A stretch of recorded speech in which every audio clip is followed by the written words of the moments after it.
ETF index mutual funds నేర్చుకుని stock మార్కెట్లో రాణించాలనుకుంటున్నారా? వెంటనే ఈ నెంబర్కి కాల్ చేయండి. నమస్తే అమ్మా. నమస్తే అమ్మ. అమ్మ, వినాయక చవితి శుభాకాంక్షలు మీకు. మీకు కూడా తల్లి, అందరికీ కూడా వినాయకుడిని పూజించుకుని ఏ రకమైన విఘ్నాలు లేకుండా జీవితాన్ని ఆనందోత్సాహాలతో జరుపుకోవాలి. మరి ఈ వినాయక చవితి యొక్క విశిష్టత, ఆ రోజు మనం పాటించాల్సిన నియమాలు, చేయవలసిన పూజా విధానం ఒక్కసారి ప్రతి సంవత్సరం చెప్పుకుంటూనే ఉంటాం. ఏ సంవత్సరానికి ఆ సంవత్సరమే కదా. అవును, క్రితం సంవత్సరం చేసిన పూజ మళ్ళీ ఏడాది చేస్తున్నాం కదా. అది ఏముందమ్మా వినాయక చవితి విశిష్టత అంటే, విఘ్నాలకు అధిపతి అయినటువంటి, గణాలకు అధిపతి అయినటువంటి విఘ్నేశ్వరుడు అవతరించినటువంటి రోజు. అందుకని ఆయన ఆరాధించినట్టయితే సంవత్సరం అంతా మనకి ఎటువంటి విఘ్నాలు లేకుండా అనేక రకాల పేర్లు ఉన్నాయి. వరసిద్ధి వినాయకుడని, విజయ గణపతి అని, అలా మనకు అన్నింట్లోనూ విజయం లభిస్తుంది, వరాలని ప్రసాదిస్తాడు, అనుకున్నటువంటిది కూడా సిద్ధిస్తూ ఉంటుంది అని. అందుకని వినాయకుడిని ఆరాధించుకునేటటువంటి రోజుని వినాయక చవితి లేకగా గణేష చతుర్థి అన్న పేరుతో, వినాయక చవితి అన్నది అచ్చమైన తెలుగు మాట, గణేష్ చతుర్థి అంటే సంస్కృతం, రెండింటికి ఉన్నటువంటి అర్థం ఒకటేనమ్మా. అది మనం చేసుకుని వినాయకుడిని ప్రత్యేకంగా పూజించుకుంటాం. అమ్మా, పూజా విధానం ఏంటమ్మా? పూజా విధానం అంటే, మనం ఏ పూజ చేసినా, ఏ వ్రతం చేసినా ముందు మనం నిత్యం చేసే పని చేసి తర్వాత చేయాలి. నిత్యం చేసే పూజా విధానం అవుతుంది. ఆ పూజా విధానం అంతా అయిన తర్వాత అప్పుడు మళ్ళీ వినాయకుడికి ప్రత్యేకంగా వ్రతం, దీన్ని వినాయక వ్రతకల్పము అన్న పేరుతో మనం వింటూ ఉంటాం. వినాయక వ్రతాన్ని చేస్తాం.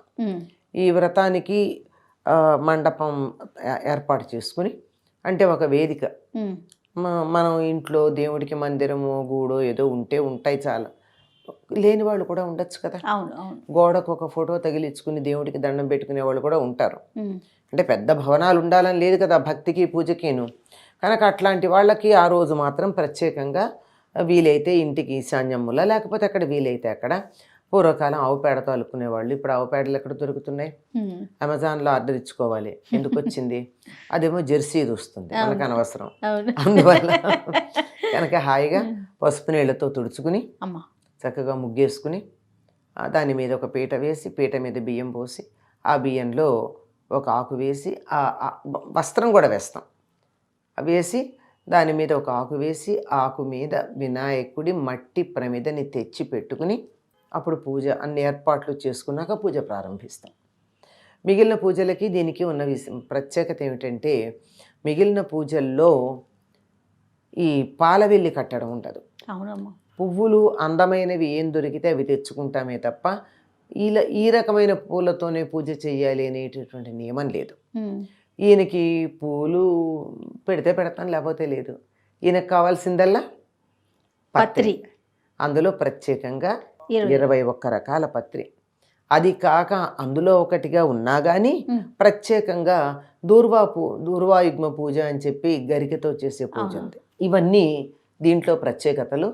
అందుకని ఇంతకు ముందే పాలవెల్లి చక్కగా తయారు చేసి పెట్టుకుని, ఈ ముందర చేసుకోవాలనుకున్న వాటిల్లో పత్రులు తెచ్చిపెట్టుకుని, అదే కదా ప్రధానం. ఇవన్నీ పెట్టుకున్నాక మట్టి వినాయకుణ్ణి ఆకులో పెట్టి పెడతాం. దానికి ముందు మరొక పసుపు ముద్ద వినాయకుణ్ణి చేస్తాం. ఈయన మహాగణాధిపతి. ముందర ఈ మహాగణాధిపతికి పూజ చేసి, ఆయన్ని చేసేటటువంటి వ్రతంలో నాకు ఎటువంటి విఘ్నం రాకుండా చూడమని చెప్పి ప్రార్థన చేసి, అప్పుడు మనం వినాయక చవితి పూజ చేసుకుంటాం. ఈ వినాయక చవితి పూజలో మామూలుగా ధ్యానావాహనాది షోడశోపచారాలు, వినాయకుడు అష్టోత్తరం, ఇంకా కొంతమంది సహస్రనామాలు కూడా వెతికి తెచ్చుకుంటారు, వాళ్ళ ఓపిక. ఇవన్నీ చేసిన తర్వాత నివేదన చేస్తాం. ఈ నివేదనకు కూడా ప్రత్యేకత ఉంది. ఈ నివేదన ఉండ్రాళ్ళు చేస్తాం. అవును, ఆయనకి ఇష్టమని చెప్పి చేసిన తర్వాత కథ చదువుకుంటాం. సాధారణంగా ఏదైనా వ్రతం చేస్తే ఆ వ్రతం ఎటువంటి ఫలితాన్ని ఇస్తుంది అని నిరూపించడానికి ఒక కథ ప్రత్యేకం ఉంటుంది. అలాగే వినాయక వ్రత కల్పంలో ఉన్న ఈ శమంతకోపాఖ్యానంతో ప్రధానం అందులో, దాంతో కూడి ఉన్నటువంటి ఈ కథనంతా ఒకసారి చదువుతాం. ఇది అయిన తర్వాత పిల్లల చేత వినాయకుడి దగ్గర పుస్తకాలు పెట్టి పూజ చేయిస్తాం. ఆ స్వస్తిక్ పైన వేయించుకుంటాం, వేస్తాం స్వస్తిక్ కదమ్మా. వేస్తాం, శుభం కదా అవును, గుర్తు. అవును, అవును. ఓంకారం ఒక స్వస్తిక్, పక్కన ఆ. ఓంకారం, ఒక పక్క స్వస్తికం అమ్మ. వేసుకుని సువస్తి అంటే స్వస్తి అంటే బాగా ఉంటుంది, శుభంగా ఉంటుంది అని చెప్పడం. మ్మ్. అలా వేసిన తర్వాత పిల్లలతో పూజ చేయించి వాళ్ళ చేత గుంజీలు తీయించి మ్మ్. ఏమన్నా యథా ప్రకారం పిండి వంటలతో చేసుకుని పూజ చేస్తాం. అంతే. ఇదమ్మా ప్రధానం. ఓకే. ఈ ఏకవింశతి పత్ర పూజ, ఆ. దూర్వాయుగ్మ పూజ, వ్రతం, మ్మ్. వ్రత కథ, మ్మ్. వీటికి ప్రాధాన్యం వినాయక చవితి పూజలు. ఓకే.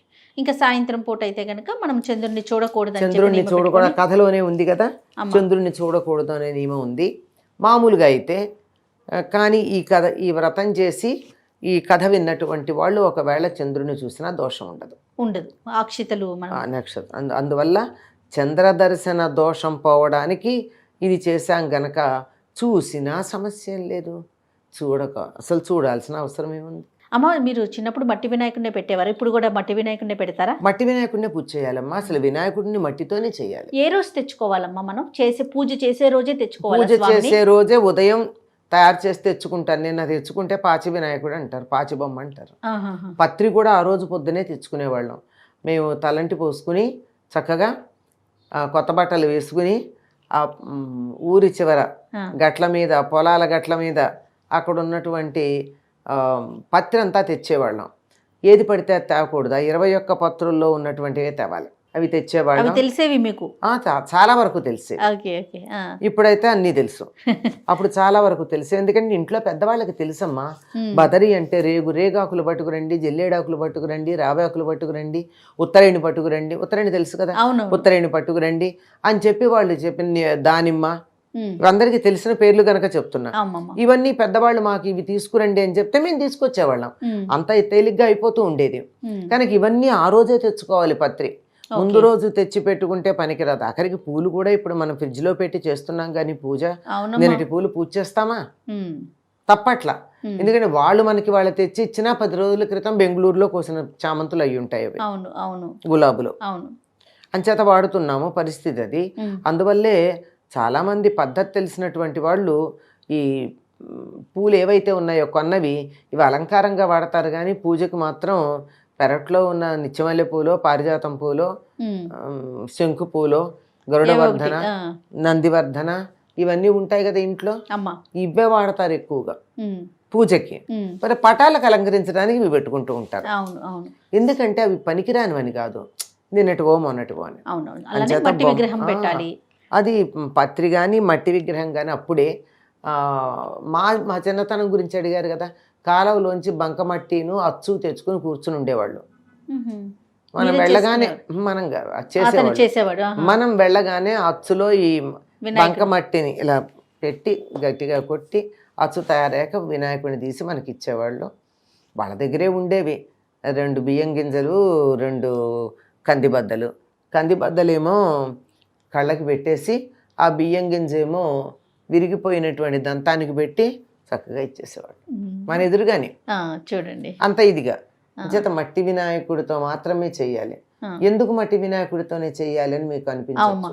ఎందుకు చెయ్యాలి అంటే అసలు పార్వతీదేవి కదా మొట్టమొదటి ఈ రూపంలో ఉన్న వినాయకుడిని తయారు చేసింది. ఆవిడ దేంతో చేసింది? నలుగుపిండితో చేసింది. ఒంటి మీద ఉన్న నలుగుతో చేసింది ఆవిడ. కాబట్టి మనం మట్టి అది మరి ఆవిడ నలుగుపిండితో చేస్తే మనం మట్టితో ఎందుకు చేయాలి? ప్రకృతి స్వరూపిణి అయినటువంటి అమ్మవారు ఒంటి మించి తీసింది అంటే భూమి మించి ఇట్లా తీసినట్టు, భూమి మించి తీసినట్టు మట్టితో చేస్తున్నాం. అమ్మ, పాలవెల్లి అందరం పెట్టుకోవచ్చా లేకపోతే ఆనవాయితీ ప్రకారమే పెట్టుకోవాలా? అలా ఏం లేదని అక్కడ దీనికోసం ఆనవాయితీని ఇప్పుడు వినలేదు. అందరూ పాలవెల్లి ఎవరైనా పెట్టుకోవచ్చు. కొన్ని ప్రశ్నలు చూసానమ్మా నేను, అందుకని అడుగుతా ఉన్నాను. అయ్యో, పాలవెల్లి మా ఇంట్లో లేదు, మేము పెట్టుకోవచ్చా? మీ ఇష్టం అమ్మా, పెట్టుకుంటే పెట్టుకోండి, పెట్టుకోకపోతే కూడా ఆయన ఏమి అనడు. సో మన ఇష్టం. మన ఇష్టం. గొడుగు ఎందుకు పెడతారమ్మా స్వామికి? అసలు ఛత్రం అన్నది చక్రవర్తిత్వానికి అధికారానికి చిహ్నం కదా గొడుగు. చూడు, మీరు పాత సినిమాల్లో చూడండి, ఆసామి పొలానికి ఎడుతూ ఉంటే ఎండ అయినా కాకపోయినా ఒకడు వెనకాల గొడుగు పట్టుకుని తిరుగుతాడు. గొడుగు పట్టుకున్నాడంటే అర్థం ఏంటి? ఎండ ఉందని కాదు, అధికారం. అది ఏకఛత్రాధిపత్యం ఇలాంటి పదాలు వింటంలా. ఇప్పుడు కూడా ఛత్రం అన్నది అధికారానికి, దర్పానికి సంకేతం. చాలా సంతోషం అమ్మ. మరొక్కసారి వినాయక చవితి శుభాకాంక్షలు మీకు. మీకు కూడా తల్లి, అందరికీ కూడా వినాయక చవితి శుభాకాంక్షలు.